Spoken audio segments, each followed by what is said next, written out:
Ndugu mkurugenzi, nimeridhishwa na nimefurahishwa kwa kazi kubwa ambayo mmeifanya, kwa maana maandalizi, hongereni sana.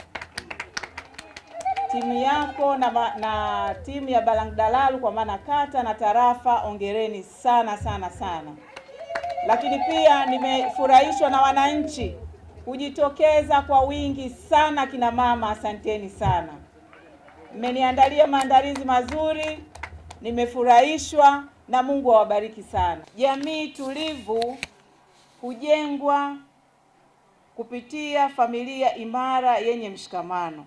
Hivyo kauli mbiu hii inalenga kuhamasisha jamii kuwekeza kwa wanawake na wasichana ili kuleta usawa wa kijinsia, pamoja na kukumbusha umuhimu wa usawa wa kijinsia katika kuchochea ukuaji wa uchumi, maendeleo jumuishi, ustawi wa jamii kwa maendeleo kwa wanawake.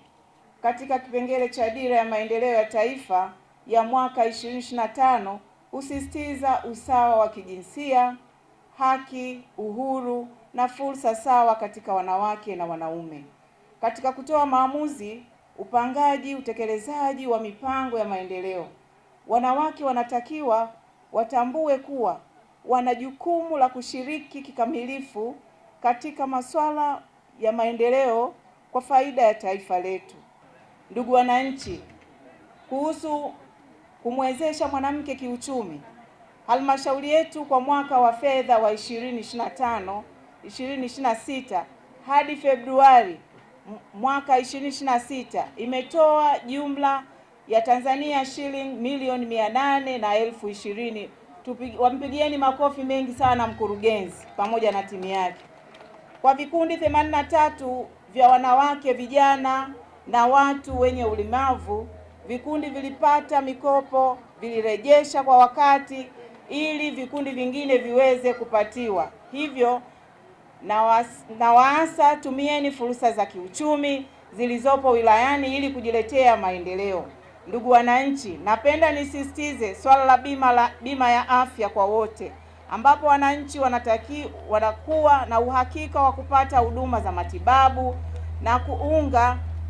kabla ya kuugua. Swala la bima ya afya ni pamoja na utekelezaji wa sheria ya bima ya afya kwa wote sura 161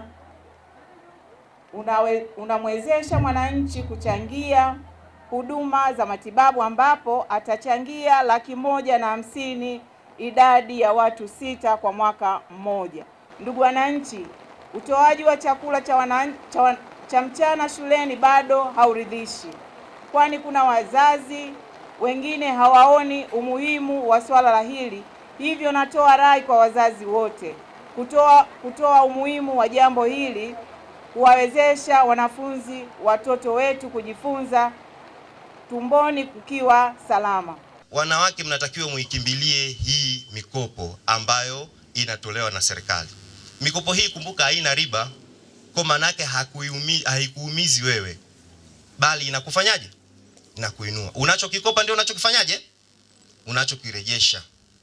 Mwache ama wote kwa pamoja kwenda kwenye mikopo umiza. Sawa jamani? Tuache kwenda kwenye mikopo nini? Umiza. Unaenda pale, unaweka kiwanja chako, mwisho siku wanakuja kufanyaje? Kuchukua. Tukimbile hizi fursa za mikopo ambazo zinatolewa na halmashauri, ambayo Dr. Samia Suluhu Hassan, Rais wa Jamhuri ya Muungano wa Tanzania, ambaye anahimiza na anasisitiza kabisa kwamba halmashauri zitenge fedha zote kuwakopesha nini hawa wananchi.